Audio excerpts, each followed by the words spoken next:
बुडामल jewellers Palampur, भरोसा उम्र भर का। प्रदेश कर्मचारियों के विभिन्न मांगों को लेकर 27 नवंबर को शिमला में जेसीसी की बैठक होगी। मुख्यमंत्री जयराम ठाकुर की अध्यक्षता में होने वाली जेसीसी की बैठक का प्रभाव प्रदेश में होने वाली विधानसभा चुनाव 2022 में सीधे तौर पर पड़ेगा। जेसीसी बैठक को लेकर अराजपत्रित कर्मचारी महासंघ के प्रदेश महासचिव राजेश शर्मा ने की। उन्होंने बैठक से पहले ही सरकार को 62 सूत्रीय मांग पत्र दे दिया है। उन्होंने कहा कि पुरानी पेंशन बहाली और अनुबंध काल 3 से घटाकर 2 साल करना प्रमुख मुद्दा रहेगा। जो महासंघ ने अपना एक 62 सूत्रीय मांग पत्र सरकार को पहले ही प्रेषित कर दिया था, जिसमें प्रदेश के लगभग जो 3 लाख कर्मचारी हैं उनकी सभी की जो मांगे हैं उनको हमने समायोजित किया है। उसमें चाहे मुख्य रूप में जो हमारी मांगे हैं उसमें रहे 6th पे कमीशन की इम्प्लीमेंटेशन है, ये आज तक नहीं हो पाई है। और उसके बाद कॉन्ट्रैक्ट पीरियड जो उसका रिड्यूस होना है, उस सीनियरिटी के इशू हैं, लंबे समय से कर्मचारी डेट ऑफ ज्वाइनिंग से सीनियरिटी मांग रहे हैं। हमारे न्यू पेंशन स्कीम के कुछ कर्मचारी हैं 2003 के बाद जिनको पुरानी पेंशन को ख़त्म करके नई पेंशन लागू की है।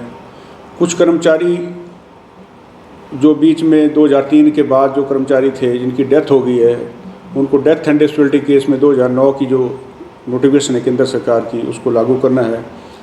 और इसके अलावा जो हमारे दैनिक वेतन भोगी कर्मचारी है उनका 5 साल का जो समय अवधि है उसको कम करना है। और पार्ट टाइम वर्कर हैं उनका 8 से 7 करना है।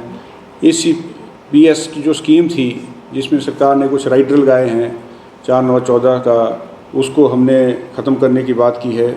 उसके अलावा JOITs के कुछ मुद्दे हैं जो हमारे सोसाइटियों में, विभिन्न सोसाइटियों में कर्मचारी काम कर रहे हैं, चाहे NHM है, चाहे रेड क्रॉस है, चाहे RKS है या बचत समिति है, उन कर्मचारियों को उनके वेतन और उनके लिए पॉलिसी की बात की है।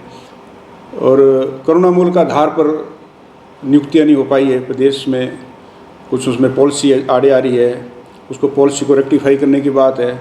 और दूसरे जो हमारे कुछ जल रक्षक हैं उनके लिए जो पॉलिसी है उनका पीरियड कम करने की बात है। रेवेन्यू चौकीदार हैं, आंगनबाड़ी वर्कर है, आशा वर्कर हैं।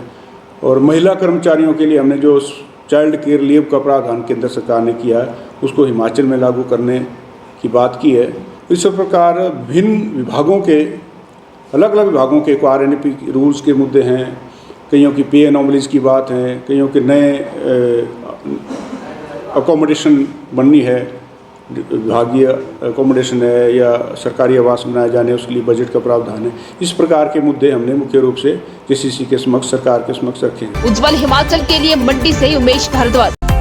Multi speciality health camp Dharamshala में 22 नवंबर से 27 नवंबर को चिकित्सा diagnostic care opposite war memorial Dharamshala, जहाँ मिलेगी चिकित्सा उपचार के साथ ECG, TMT, Holter, echo, laboratory व फार्मेसी की सुविधा। अगर आप डायबिटीज, हाइपरटेंशन या श्वास रोगों से पीड़ित है तो आज ही अपना रजिस्ट्रेशन करवाएं। रजिस्ट्रेशन व अधिक जानकारी के लिए संपर्क करें 8988910110 या फिर 8988950505।